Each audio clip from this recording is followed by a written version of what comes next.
It's so easy to see the bad things that are going on. I'm the worst at it, but I have a very beautiful life at the same time. And it's so hard to forget that. Like, people feel like this all the time. It does get better. I've been in a really dark place before, and I can say that it does get better. And right now I'm just waiting for the next time I feel better again, because I know that it is possible, is what keeps me accountable. You've experienced the sun before, and a storm has come, but you have hope because you know the weather just doesn't stay the same always. Yeah, that's true. Welcome to Rooted Recovery Stories. I'm Patrick Custer, your host, and very excited and full of a lot of other emotions too about this episode today, and grateful that you all have tuned in with us. And my guest, Eloise Alterman. Hi. Thank you so much for being here with us today. Thank you for having me. Absolutely. My first question for you is, well, first, it's a statement. You're the only Eloise I know. Well, thank you. And I think that I've ever met. Yeah, I mean, I have my mom to thank for that. She came up with the cool name. And I've gotten compliments on my name my whole life. And it's so funny because when I was younger, I'm like, I just want my name to be like Mackenzie or Sarah or something. Oh, you wanted to be like basic? I wanted to be so basic. And she's sorry, like, Mackenzies and Sarahs. No, they're not bad names. Yeah. But now I'm really happy that my name's Eloise, especially choosing like the career path that I did. It's definitely like an artistic name, but it's nice not knowing any other Eloises besides Sophia Richie. Just named her daughter Eloise. So oh, how lovely. I felt very nice about that. Mm-hmm. Yes, most definitely. Well, speaking of the career path that you have chosen and flourishing in, just such a beautiful voice, one of the most talented musicians I've had the honor of being in the presence of. And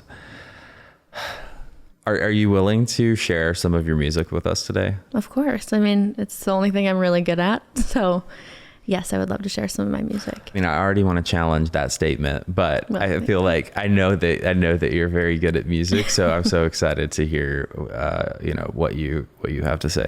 What's the first song that? Well, my favorite song I've ever written is "Sad Bird Still Sings," and I think it's just because I'd written the title down in my notebook so many times while trying to write for this album that I was making, and I didn't really have a story to go behind it yet, but I loved the title "Sad Bird Still Sing," and I think it's been a pretty common theme in my life, and having to always be the one to pull myself out of hard places, but at the same time too, there was such a message behind the song of you really don't know what people are going through. Mm-hmm. And as someone who uses humor and uses so many different things to make sure nobody knows how I'm feeling, it's crazy that in my songwriting, I've always been so vulnerable, but in my real life, I'm like, no one gets to know anything about me.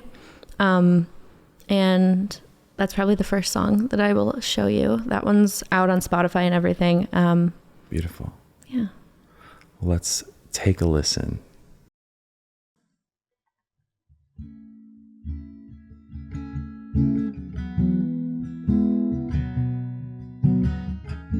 There's no good time to break a heart, but I wish you told me in the dark. I fix my makeup, my hands are shaking as my world's falling apart. And then you stop the car,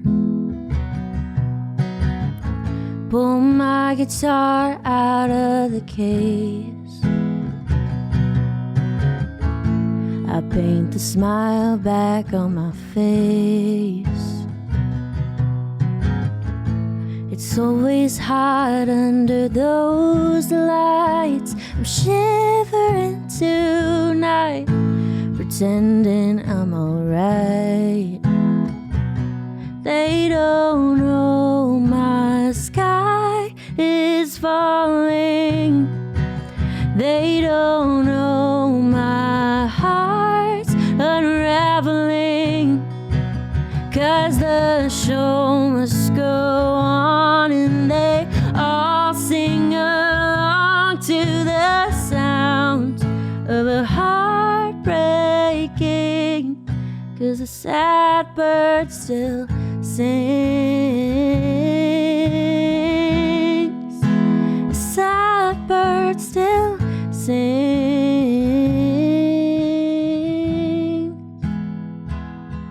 I can't wait to go back home. 2 hours never felt so long.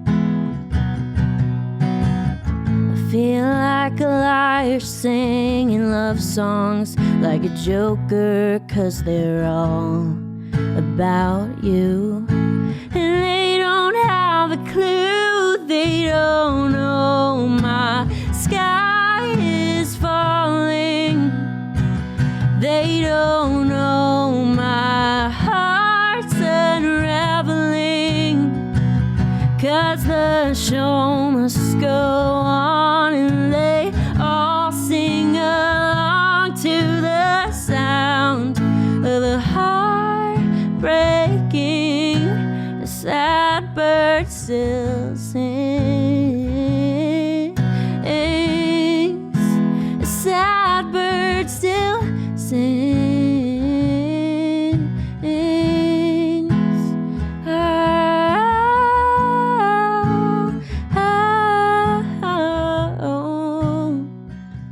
They don't know my sky is falling.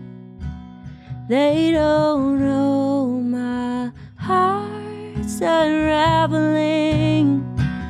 'Cause the show must go on, and they all sing along to the sound of a heart breaking. 'Cause a sad bird still sings. A sad bird still sings.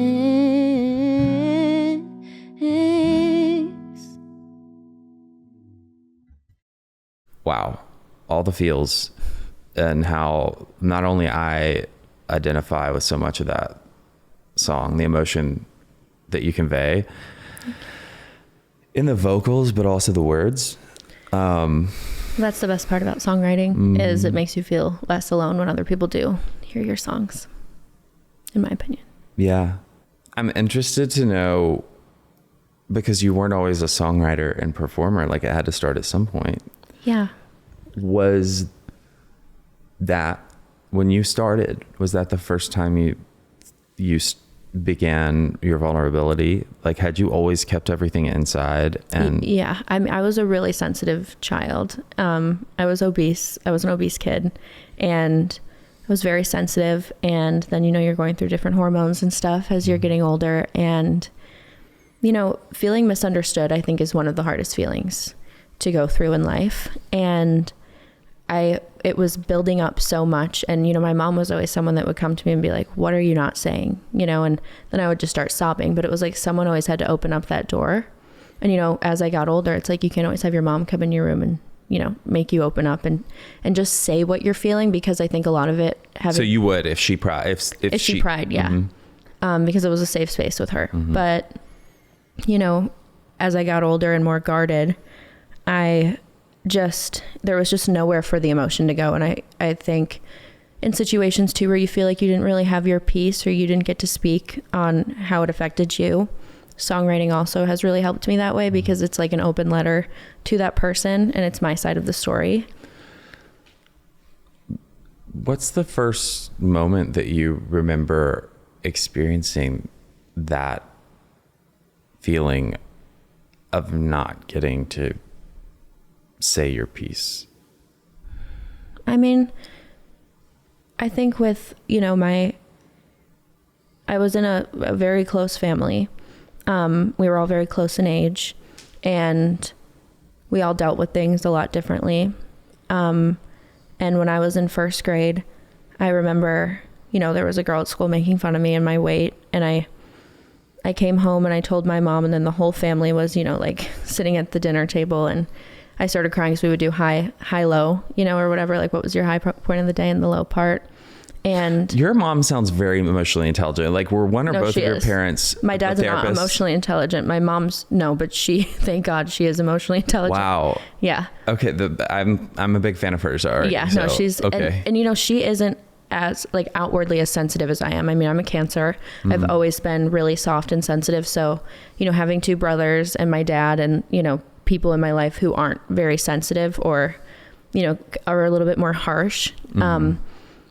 It was even hard for my mom sometimes with how sensitive I was. They would always say, like, it's so hard to talk to you or to tell you something because you always take it in the worst way, you know? And, or you're so emotional or you're always crying or, gosh, we can't say anything to you, you know? Do you feel like things were withheld from you growing up because they were too scared of your big emotions? I mean, probably, yeah, I think if there was something I was doing wrong, they just felt like they had to kind of beat around the bush, you know, and I'm sure I've done that in relationships too, where they just feel like they can't talk to me. And honestly, it's hard when you're just like, I cry when I'm frustrated. I cry when I'm sad, and I'm just an openly feeling person. And, I think it also can make you more of an empathetic person too. Yes. Because you know how much things hurt. And like, you know, I hope that I've never come across anyone in my life who was like, Eloise was mean to me, because the idea of hurting someone's feelings is just the worst thought, you know? Ooh. I can identify with you on that. Yeah. Big time. It's hard. I mean, when you know how much things hurt, you don't want to hurt other people, but then you also become a people pleaser. Yeah, it gets unbalanced. It gets really unbalanced, and then you just kind of feel like a shell of a person for a long time. And I think that's when I came into songwriting, just because there was so much going on inside. And before we get to songwriting, I feel like I asked you a question that led us astray while you were explaining something, an incident. You were all doing highs and lows at a family table. Oh yeah. I want you to finish that. Oh yeah. I said my low, and then I just started sobbing, and my brothers were laughing, you know, and my mom's like, you guys stop or whatever. And, you know, my dad always got awkward when I would start crying because I was his first daughter. Yeah. And, you know, he just, the emotions thing, like he doesn't know, he always looks to my mom for that. And so I just remember feeling so crazy, you know? And, but at this point with my family, like they can think whatever they want. I don't really care. Yeah. Like we're all close, but, yeah, some girl at school had called me fat, or people were calling me Ellie Belly or whatever it was, you know, Ellie the elephant, you know, just things like I had never recognized that I was overweight at 7 years old, but it was such a young age to start really like body checking myself all the time. And all of a sudden I just had this like hyper awareness of my looks, and it really just became kind of the most destructive thing I think that has happened to me in my life, because it, you know, you don't want to think of it as vanity, but you become obsessed with what you look like because you felt like there was like a magnifying glass on you from such a young age.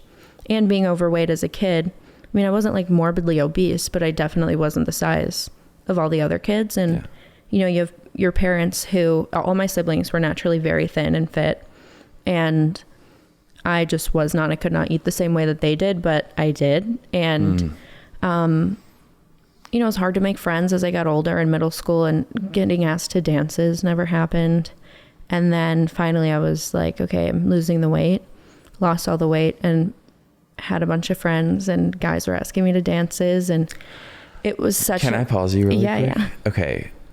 So something you said just struck a chord with me about how, you know, at that point, we're talking back at like when this 7 years old, this happened, and you expressed what, you know, your experience, cried, and didn't feel like, you just felt like you were in a room full of people who couldn't deal with your emotions. It was too big for them. Yeah. But that was your first experience of what was conveyed to you was because your body was the way it was, you were constantly under a microscope.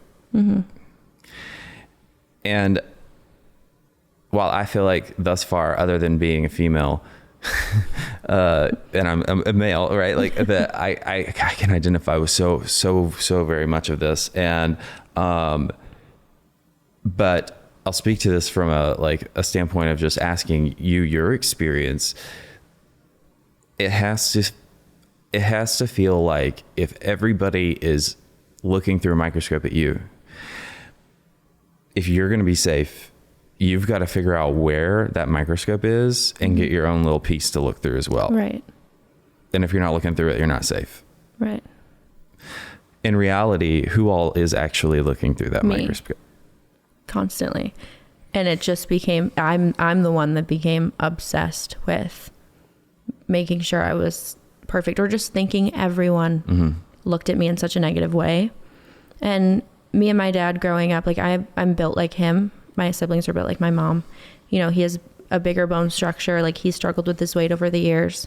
And I think watching your daughter then struggle with weight, and as someone who's maybe not as like emotionally intelligent as my mom is, you know, because he's a dude, he had a hard time trying to help me out of love, you know? And the way that he tried to help was by, you know, trying to preserve my feelings and trying to make sure other people didn't make fun of me. But when you have people making fun of you at school, and then you also feel like your dad doesn't like the way you look, or your parents don't like the way that you look too, it just, I think, was a really hard way for me to grow up for a long time. Wait, are you saying that you got messages that you thought your parents didn't like the way you looked, or you got messages I was put on medical weight loss when I was 9. Oh. So I was only drinking shakes.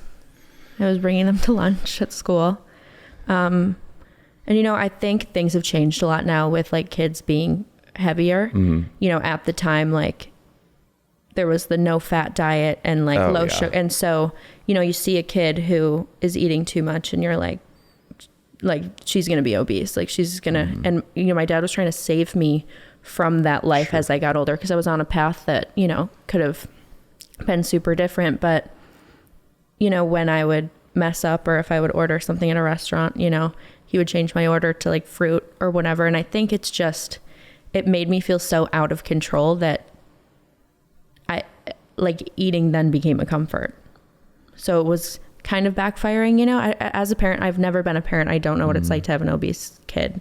Yeah. But as such a sensitive person, you know, it's hard to hear that from your parents also being like, stop eating, you know, suck in, whatever it is. Well, yes to all of that 1,000 times. And also, you know, what that makes me think about is, again, you know, I'm not a parent. To echo what you said, I'm not a parent either, and most have the utmost respect and reverence for those who are or have been parents. You know, knowing that, like, we don't know what it's like to walk in their shoes. Yeah. But that age is the time when psychologically and developmentally we're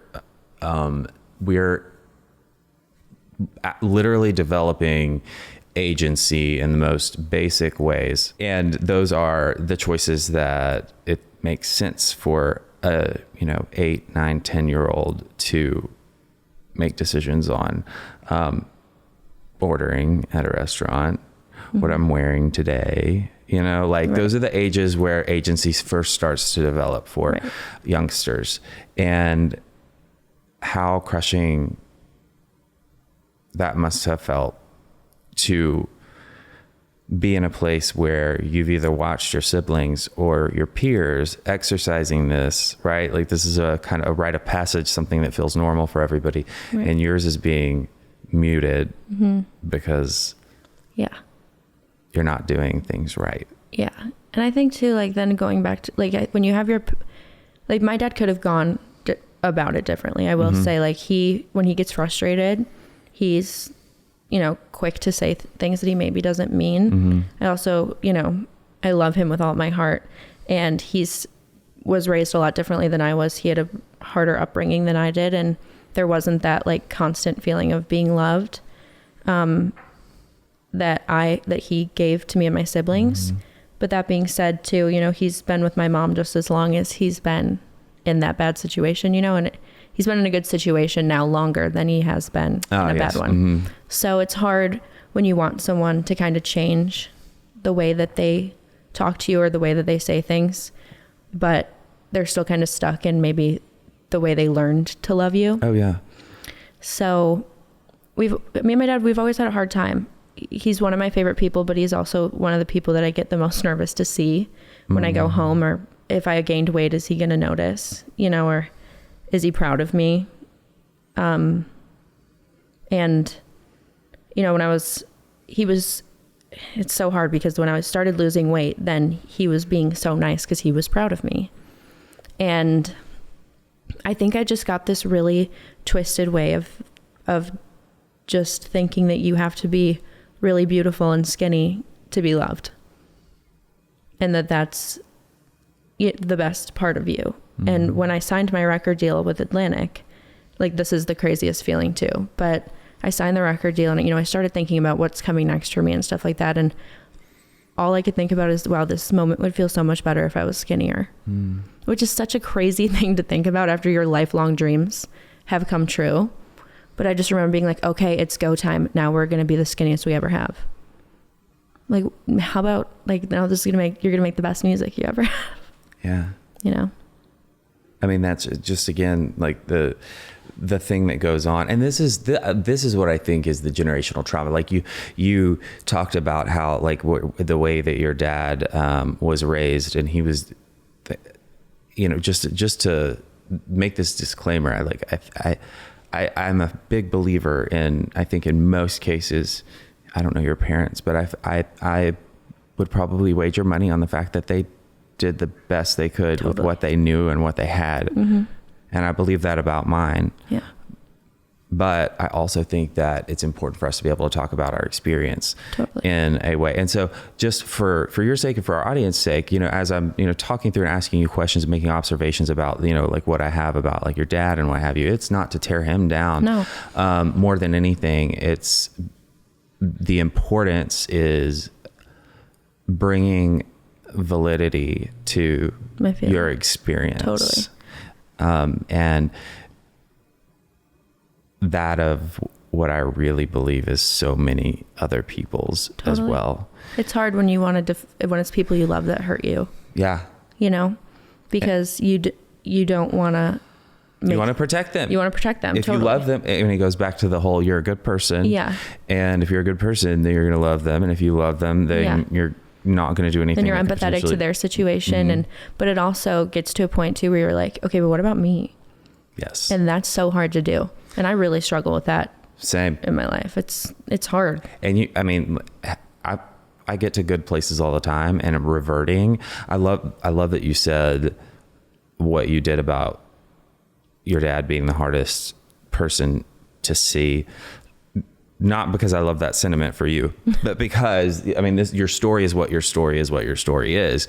And, but it speaks volumes to how we can do so much work. Right. That I know you've done. Yeah. And we're going to talk more about, but like, and get to a place of such healing and have a big toolbox of coping, healthy coping tools. But placed back in proximity with an individual or an environment where it's like it all comes back. Yeah. You're just right back in that, no matter how much work you've done. And I think that it's so important to mention here that shame and guilt does not belong. Like, at no point in our healing journey, we don't deserve to allow shame and guilt to have place when that stuff comes back. Because it's easy to be like, wait, but I got back to, what have I done? Or like, how have I regressed? You know what I mean? Yeah. And then we start getting mad at ourselves. Yeah. Did I actually do the healing? Did I actually do the... Why am I being like this again? Yeah. Why am I being like this again? Yeah. What's wrong with me? I call these emotions are me being irresponsible. Do I just think want to be a victim? Yeah. The victim thing's hard too, because, you know, you don't want to look at your life like, oh, I'm such a victim, but we are what's happened to us, you know? And I don't think it makes you a victim, but I do think it makes you who you are. Yeah.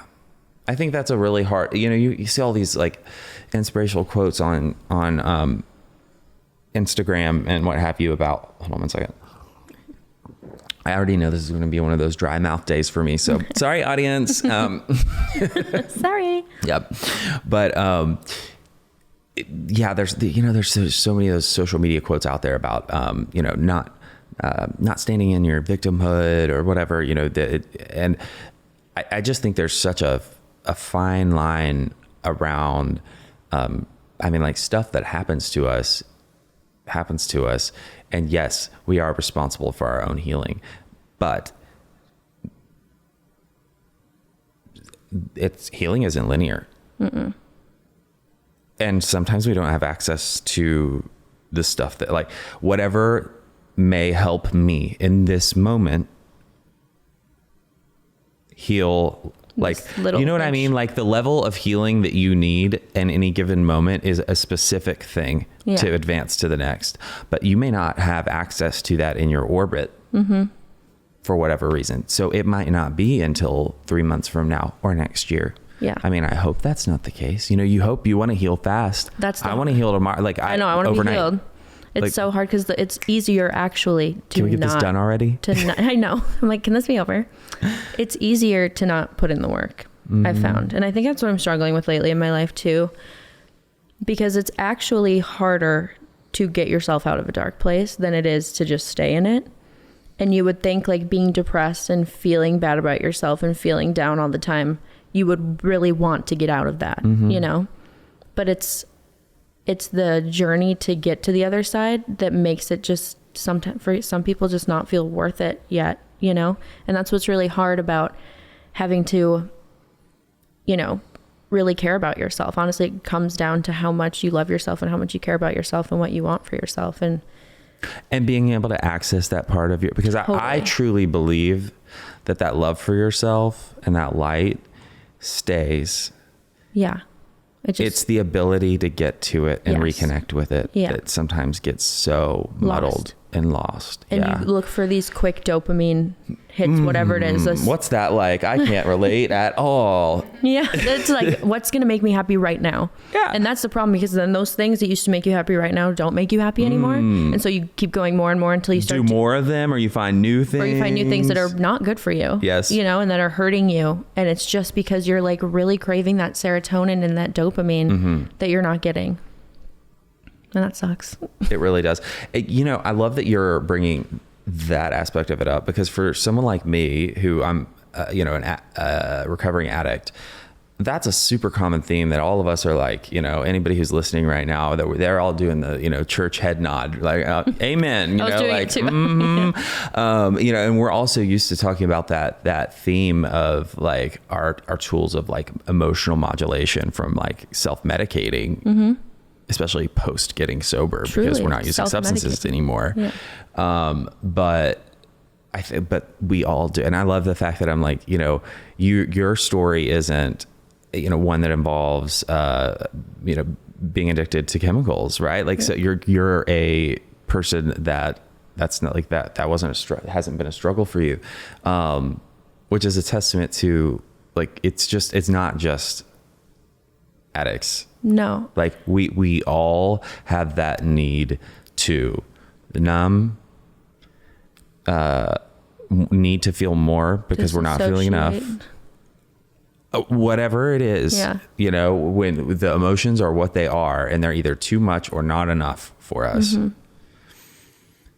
we search for something outside of ourselves. And it's kind of like a human reaction for things, and it's sad. Yeah. It breaks my heart for people who are addicts too. I have a friend who is really struggling with alcohol, and I watch her and I just am like, but what is she running from? Not why is she drinking so much? Do you know what I mean? Oh, yes. And sometimes trying to go after the thing that, you're using to feel better. It's like, and especially with people you love who are dealing with that, it's like you have to go like 20 steps before they even brought the alcohol into their life. Absolutely. Do you know how many, because I work with so many people in the early stages of addiction, and being one myself, it is so, people get so surprised when they come into treatment or even just 12-step rooms to get sober. And, then our first revealed information to them that's like, we are so glad that you have removed the substance from your life. Get ready, because there's a bunch of stuff that you're going to be needing to search for now. Yeah. That's the real problem, and for many of us, that journey is, and mine has been years of, right. And I had to let go of feeling like, back to what we were talking a second ago, the need to like be able to, okay, well, what is it? I need my list now. Yeah. Not ready for all of it now. I know. That's the hard part. Yeah. This podcast is brought to you by Promises Behavioral Health.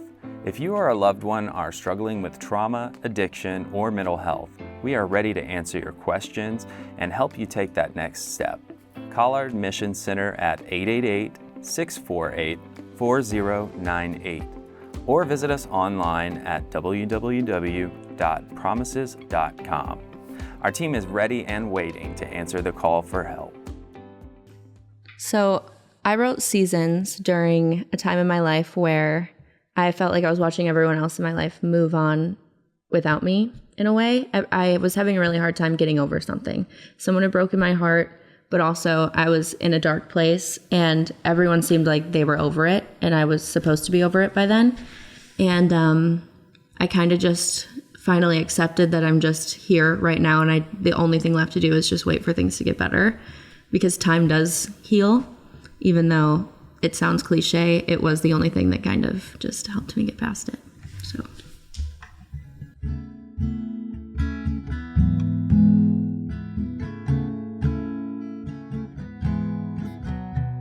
The nights are cold and the days are long. You lie awake watching everyone move on, but you don't know how. You try your best to shake it off, and suddenly you let the sun touch your skin. For a second you swear you feel okay again. Heartbreak faces, changes, I'm stuck in a feeling. It's lonely and it all feels so strange. Tequila, midnight, sad eyes, it's alright. You just have to wait for the seasons to change. For the seasons to change.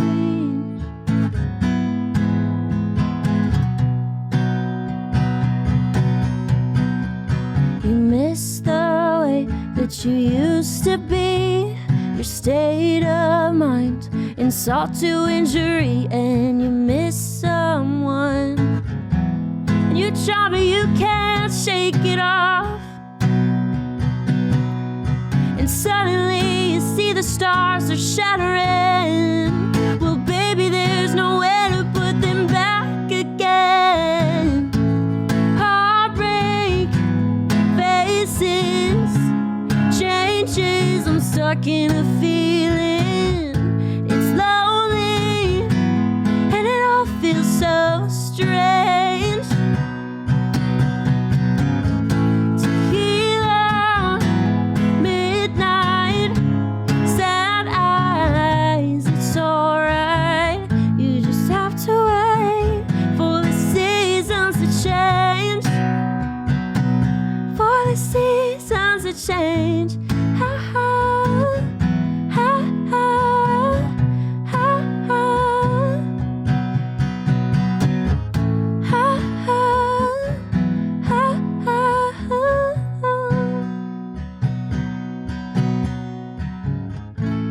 Heartbreak and faces, changes, I'm stuck in a feeling. It's lonely and it all feels so strange. Tequila, midnight, sad eyes, it's alright. You just have to wait for the seasons to change.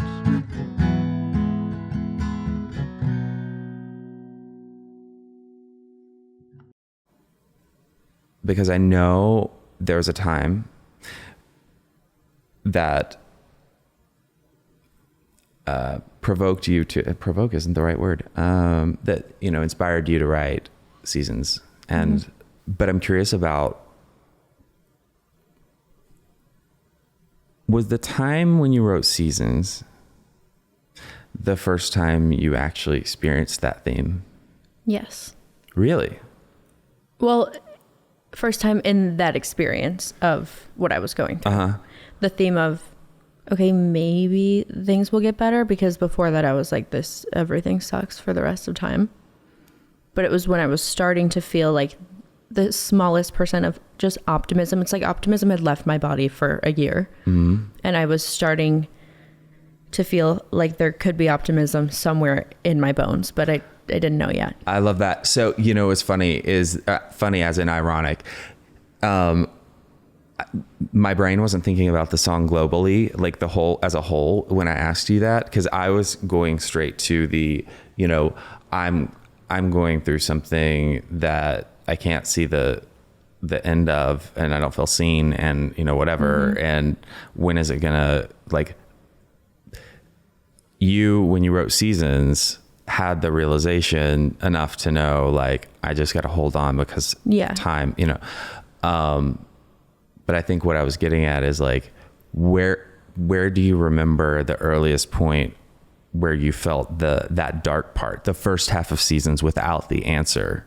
Yeah. You know what I mean? It was the hardest thing to go, because you go through all the stages of emotions when you're going through anything, you know. You have anger, sadness, but then you kind of get to this weird numbness that you're like, okay, I'm not hurting anymore. I'm not like actively angry or just feel like there is no light at the end of the tunnel. And I feel okay sometimes. And I think that was the first time, I think it was turning to spring too. It had been a very gray, long winter and year. And I was starting to enjoy being around my friends a little bit now and then, or I just wasn't feeling so deeply heavy all the time. And I was still really sad. Like, don't get me wrong. Like, I would still get home and I still was having, you know, to work through a lot, but I felt like it had been so long since, you know, my heart had been broken that I couldn't also talk about it anymore, because you kind of get that time of, you know, grieving where people are like, oh, it's okay, you know, like, you're going through it, stuff like that. But then when you're still going through it, like a year later, you're still really struggling, you start to kind of feel this pressure that you need to be better by now. Oh yeah. You know, and it'll be awkward if you showed anything else. Yeah. And then you're like, you're still talking about this, or you're still dealing with this. How are you not better? So I think, I don't know if I was disassociating or what I was doing, but I just think I got to the point in healing where I knew, even though it was really slow, that I was going up instead of staying where I was or going back down. That I knew there was some sort of hill that I was able to walk up, even though I didn't know I was doing it. That insight is definitely a gift, for sure. Yeah, it's helpful when it comes, but it doesn't always happen, you know? I hear that. I want to go back just a second, because I don't want to skip what feels like such some really pivotal moments for your life and development. You know, you're put on, at 9 years old, you're put on a weight loss plan, and, you know, you start having this, you know, the hardwiring of what means I'm acceptable enough. I just felt gross. Yeah. You know? Did you feel like you never, no matter what you were doing, you never ever felt good? You never hit you were like, oh, this is, I'm hitting the goal they want me to hit. No, never. I never, you know, felt like I was was where I was supposed to be, or where they wanted me to be. If I would eat like a bird, though, it would make people around me happy. Cause it's like, you know, it's hard cause if you see someone skinny eating like a bird, you're like, oh my gosh, you shouldn't eat like that. Like you're already skinny.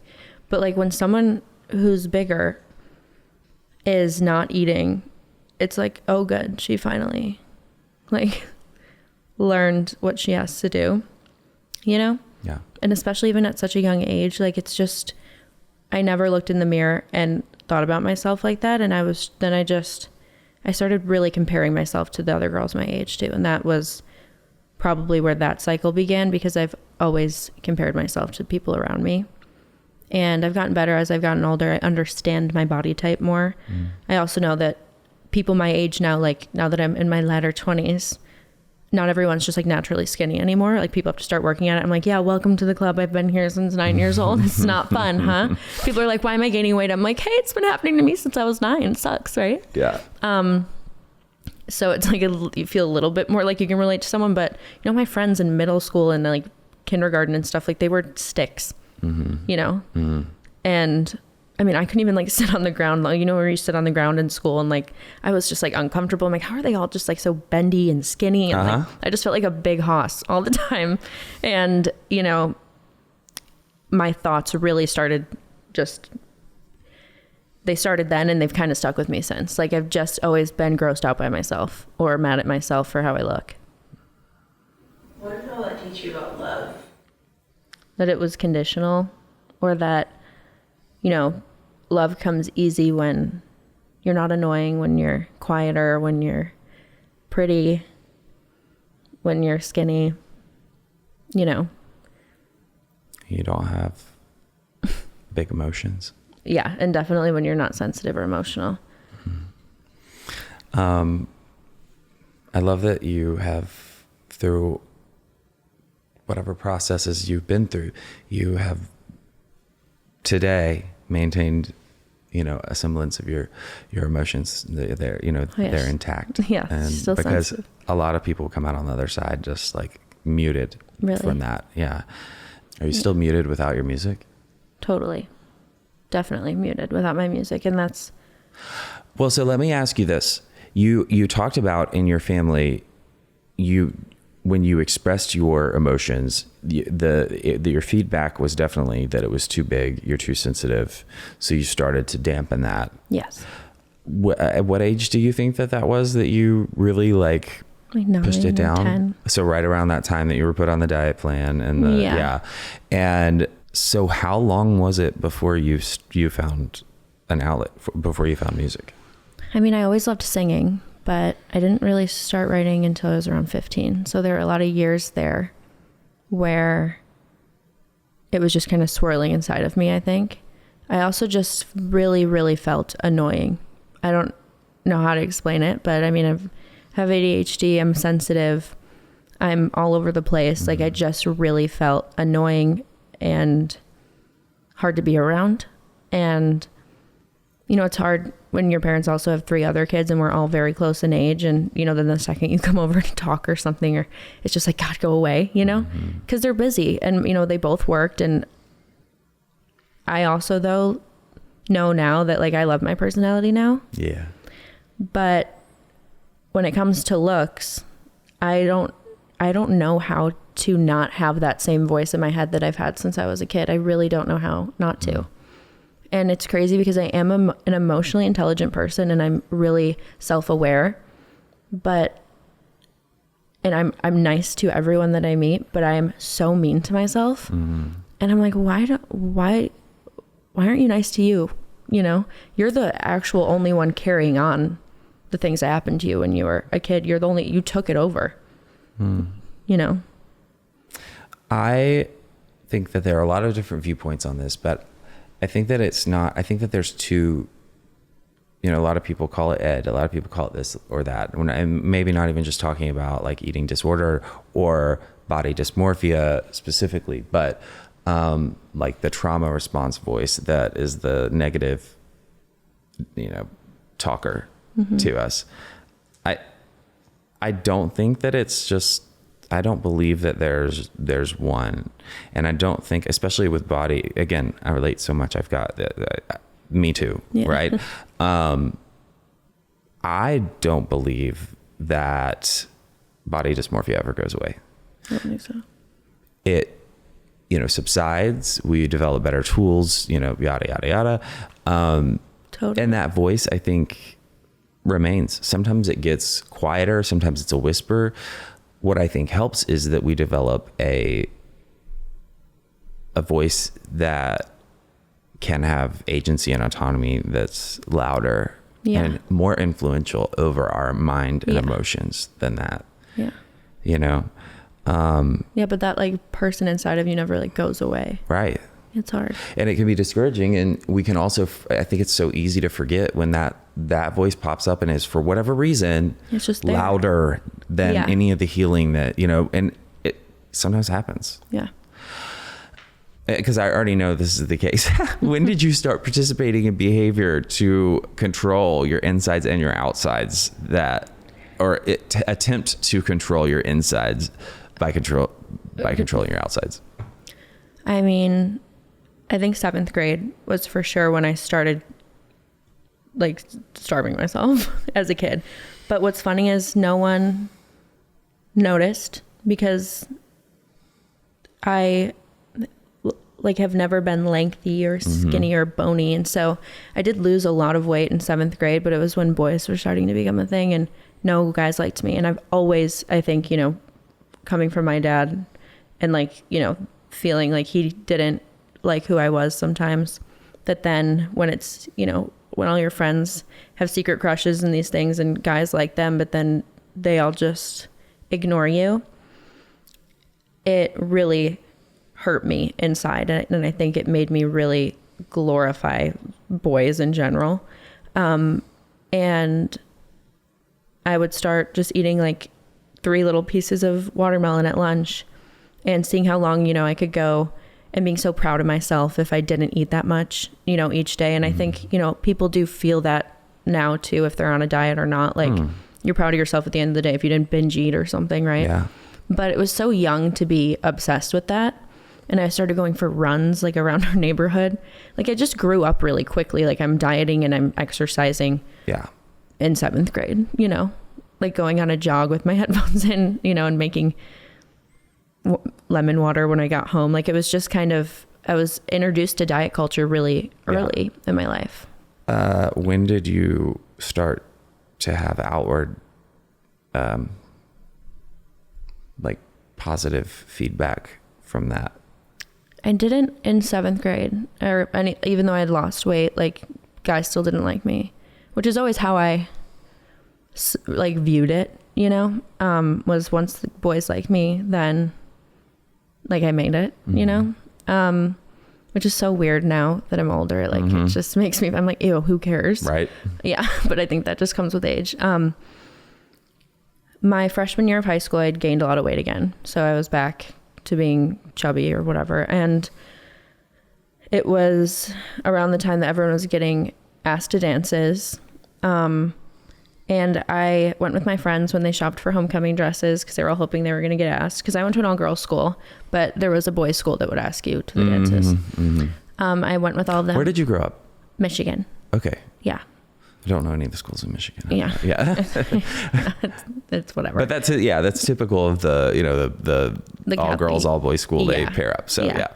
And I went with my friends when they shopped for dresses, and I didn't try any on at first. And they're like, Eloise, try one on. And I tried one on, but it didn't fit. And I just immediately was like, whatever. And it's interesting in those moments, you would think someone would be like, okay, I'm going to lose weight. Like I'm going to change things. But it just made me like hide more, and it made me seclude myself more as well and just write music. And I'm like, okay, if I don't have my looks going for me, then I have to have something else. And that's when I started really leaning on music. Because I'm like, something has to make me cool, Yeah. And my friend Brian actually ended up asking me to that homecoming, and like a week before the dance. And that's when I went to Lifetime Fitness and I got a personal trainer just the week before, because my mom had mentioned like, hey, maybe you want to, as I was like eating cookies after he asked me, she's like, maybe we want to like, tone it back a little before.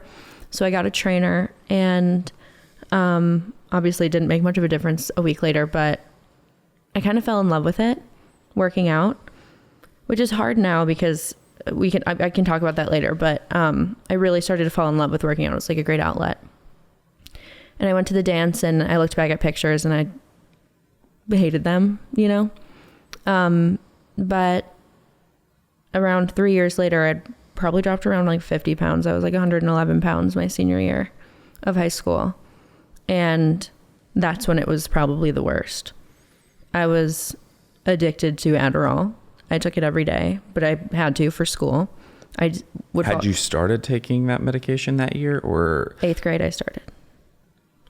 So did you start abusing it that year, or took it once a day like I was supposed to? Okay. But I was really using it as a hunger suppressant until I just wasn't hungry anymore ever. You know, I would have a green tea every morning on the way to school at Starbucks, and then no sweetener, no anything. And then I wouldn't eat for the rest of the day.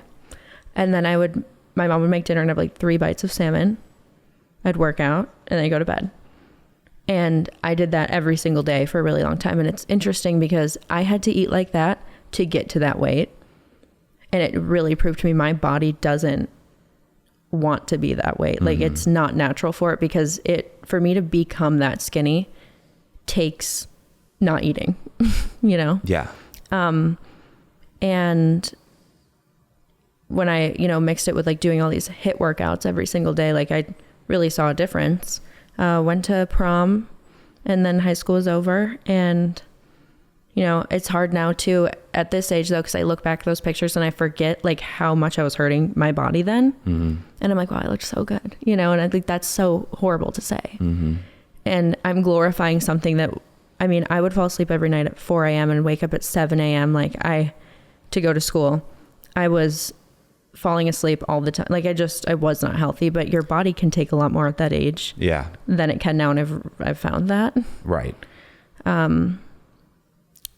But yeah, that was probably the worst it ever got, just because I was so ready to get out of Michigan too. I had been hurt by my friend group, towards the end of my senior year, because I decided to pursue music instead of going to college. And I had gotten into University of Southern California, and we had this board in our lounge, the senior lounge, where you put up where you got in. And this girl ripped it down and was like, this bitch should not get in here. And like threw it away. And then, I was getting ready. I bought all my friends' necklaces. Like these were my friends since I was like in middle school, right? It was one of them that pulled that down. Yeah, one of the friends. Yeah.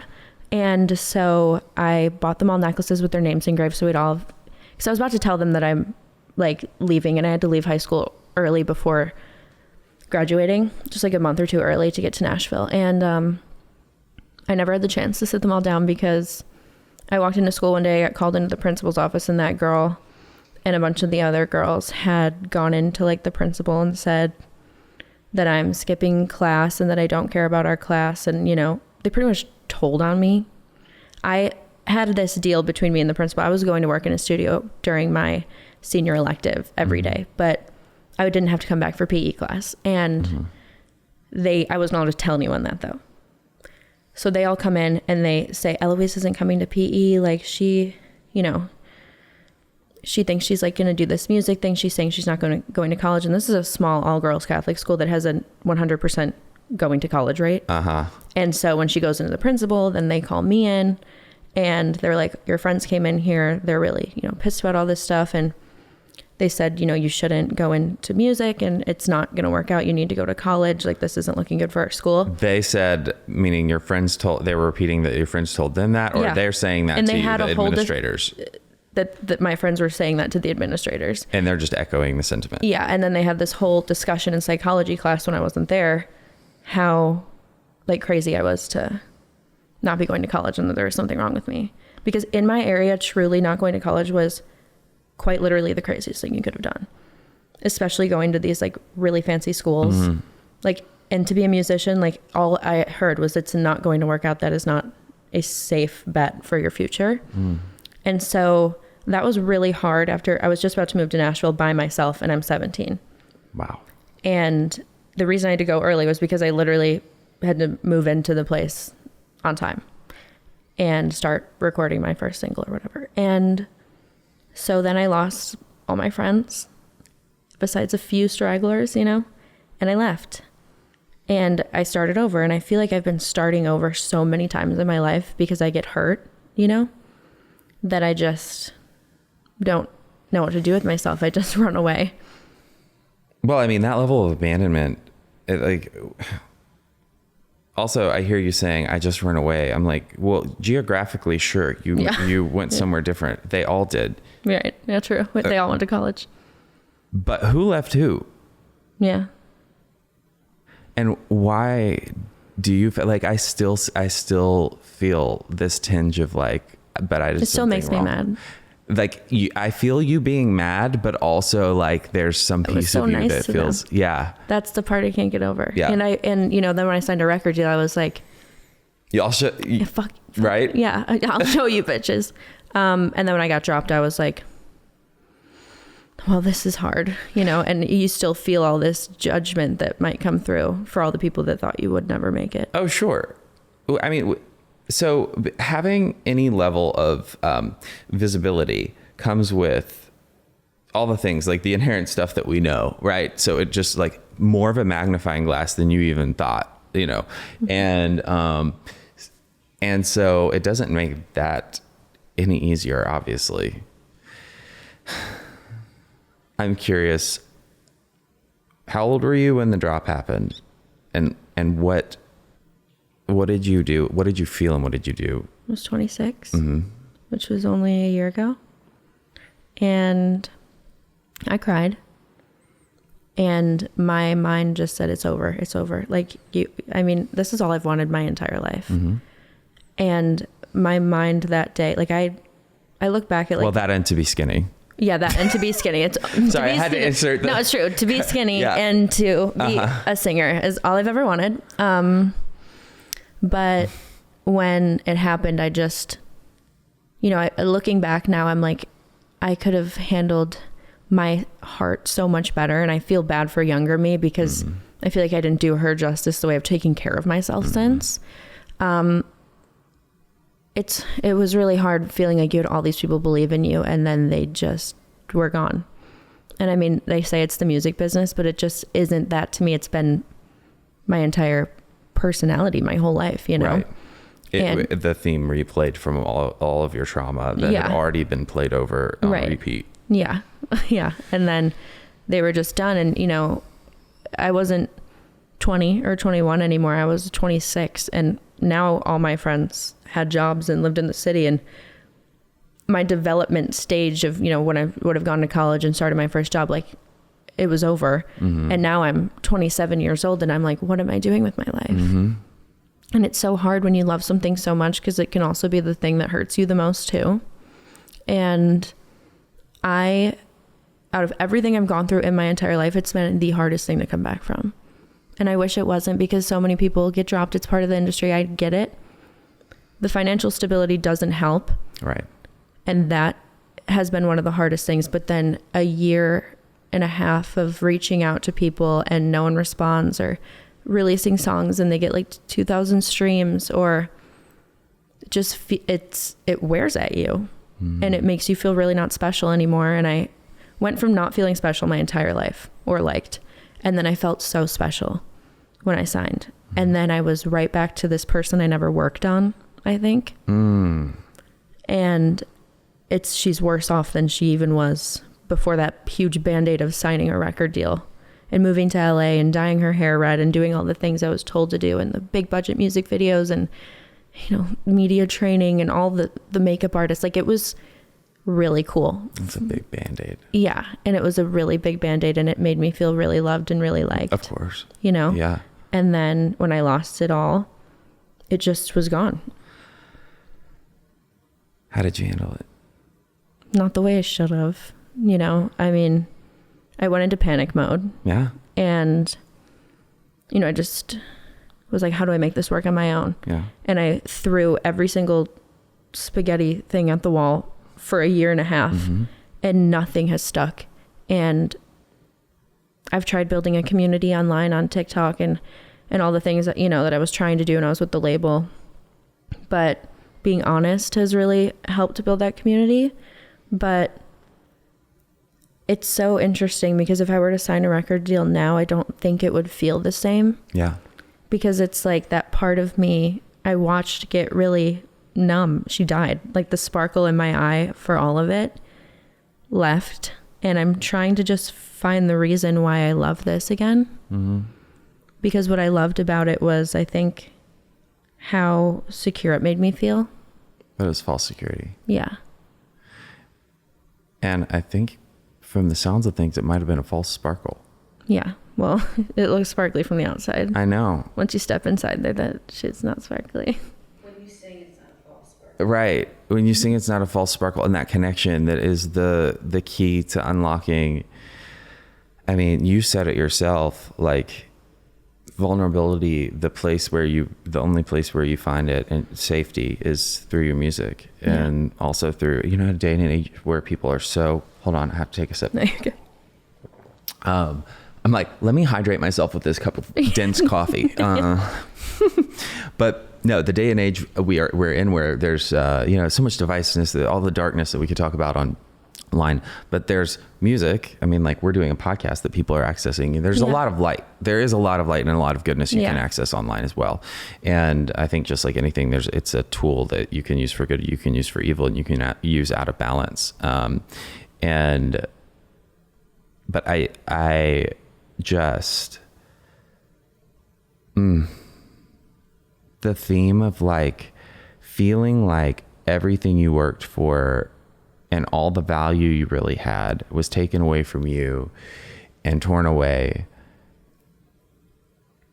And then what you've talked about going through over the last year and a half, I'm like, ooh, we're not all musicians, but I think what I feel from that is when the hammer drops, mm-hmm. there are very few people that I think go through life where something big doesn't happen to them and they feel like it's all gonna go or it all has gone. In your case, the thing that I can really identify with is the needing to be liked, the people pleasing. Mm-hmm. And what I see is like God, the universe, whatever, standing in and being like, love. Yeah. No, you deserve to know who you are, what makes you sparkle, why you're lovable beyond a contract, beyond a this, beyond a that. Yeah. On the inside, because you deserve as an adult, just like all of us, to have that. Yeah. That journey, I know, is just so never ending. It really is. And you don't want to live like this anymore. Yeah. And it's hard because you don't really know another way. Could there be any other catalyst to get you to a point to let go of the falsehoods mm-hmm. that were giving you your identity? When I say falsehoods, the record label, the fake sparkle, the this, the that. Could there be anything else other than the feeling that you just described, that desperation? I call it a gift of desperation. Mm-hmm. Because for me, without it, in so many ways, I would have never been open to finding help, love, connection, understanding why the parts of me are what they are. Yeah. It's a good thing. And I hear in your voice how you've already, like, in the parts work where you're like, no, but today I love my emotions. I love that I'm the way I am and that I process. So back to referencing seasons. One thing that I'd like to add there is that, I think we hear this, and I am not critiquing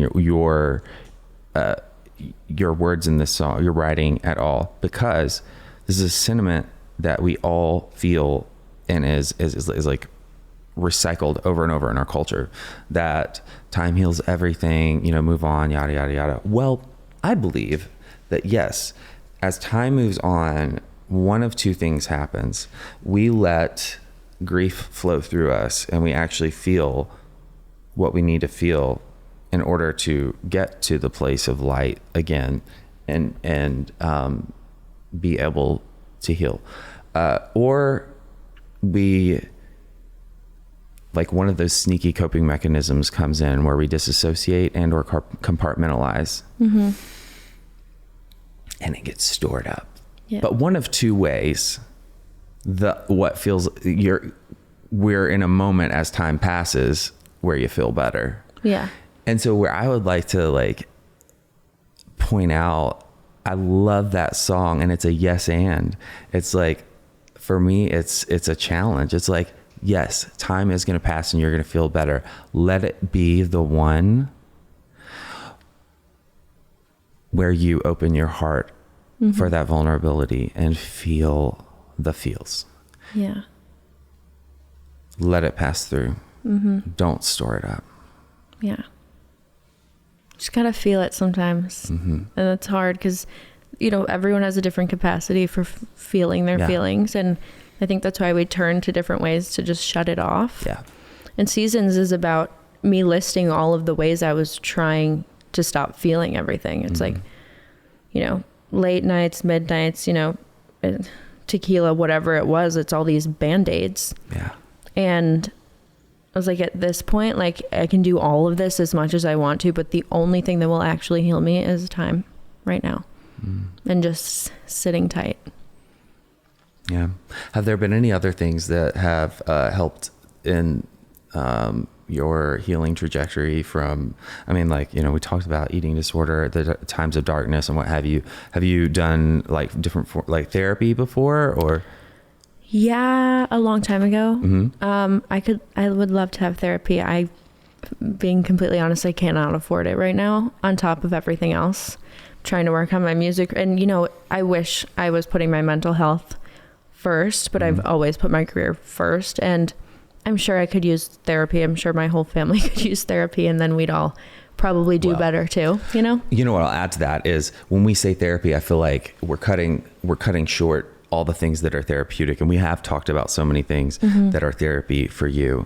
And so I didn't mean to discount the the music and I could talk to because, but no, I clearly you have addressed and articulated so many things that are, music being one of them. I mean, like, we're this close to insurance being like willing to authorize music as a modality for mental health therapy, right? Like, even though we know and have all the research that there's, you know, years of it to confirm that insurance is just behind the curve. Yeah. But I'm going to talk to you about this after. I want to plug this on the episode because I'm such a fan and a grateful person in the mental health community for this organization. So I don't know if you're familiar, the Grammy Foundation has an arm called Music Cares that supports musicians that need therapy, to go to treatment, to do all kinds of different things under the behavioral health umbrella. Wow. And it is, I mean, like, the amount of people and I mean, like, people who have like behind the scenes, you know, like all the way to whoever, think about the most famous, right? Like, it's not just, and so I want to bring that up because Music Cares is not, and this isn't just for you, and I'll tell you more about it, but there are so many wonderful organizations and agencies out there that, whether they're nonprofits or government subsidized or whatever, to help. So that's good to know. Yeah. I always thought it was just something I just saved $200 up a week. You and everyone else. Yeah. And so I, you know, if you're in the audience right now thinking that you can't afford therapy and you need it, you know, I try to get to my DMs as quickly as possible, but if you DM me, I will help you find a resource in your area for, one of these agencies that can help, whether it's through the association that you're in or a regular person like the rest of us, but I just I'm such a big believer in it. And I think that everybody deserves healing. Everyone deserves to be heard and have a regular safe space where they can process. So true. Yeah. Parting words. I want to ask, is there any, words of encouragement you'd like to leave with? That it is going to be okay. And it's so easy to see the bad things that are going on. I'm the worst at it. I literally count up on my hand every day. I feel like this is what's going wrong. This is what's going wrong. This is what's going wrong. But I have a very beautiful life at the same time. And it's so hard to forget that. And even if it's going for a walk or listening to your favorite song or talking to someone or DMing me, I don't even care. People feel like this all the time. And it's never talked about as much as it should be. I mean, it's talked about a lot more than it used to be. Correct. But it does get better. Yeah. Because I've been in a really dark place before, and I can say that it does get better. And right now I'm just waiting for the next time I feel better again. But because I know that it is possible is what keeps me accountable, to myself. There's so what I hear in that though is I love this is because you have had hope. You've experienced the sun before and a storm has come, but you have hope because weather patterns the weather just doesn't stay the same always. Yeah, that's true. And the sun's going to come out. The sun will come out tomorrow. The sun will come out tomorrow. And we'll just be waiting until it does. And we're going to just do things that are good for ourselves on the way there. If it's all we can do. All we can do today is drink a glass of water and call our friend or our mom, then that's go easy on yourself. I love that you said that. And I think that's some of the best advice. We're all going to go through the storms. So simply put, to weather the storm, do what you can that will be loving to yourself. Totally. And it doesn't have to be complicated. Yeah. Thank you so much. Thank you for having This me. has been a beautiful conversation, and I just it's such an honor. Thank you for opening up and sharing your story with us and your music. Oh my gosh. Thank you for listening and, letting me play my music and talking to me about my story. It was very therapeutic actually for me. Wonderful. And thank you for all tuning in on our therapy session here on Rooted Recovery Stories. I'll close out how I always do, reminding you that it's never too late to start loving yourself, and you're always only one decision away from a completely different life. This podcast is brought to you by Promises Behavioral Health. If you or a loved one are struggling with trauma, addiction, or mental health, we are ready to answer your questions and help you take that next step. Call our admissions center at 888-648-4098 or visit us online at www.promises.com. Our team is ready and waiting to answer the call for help.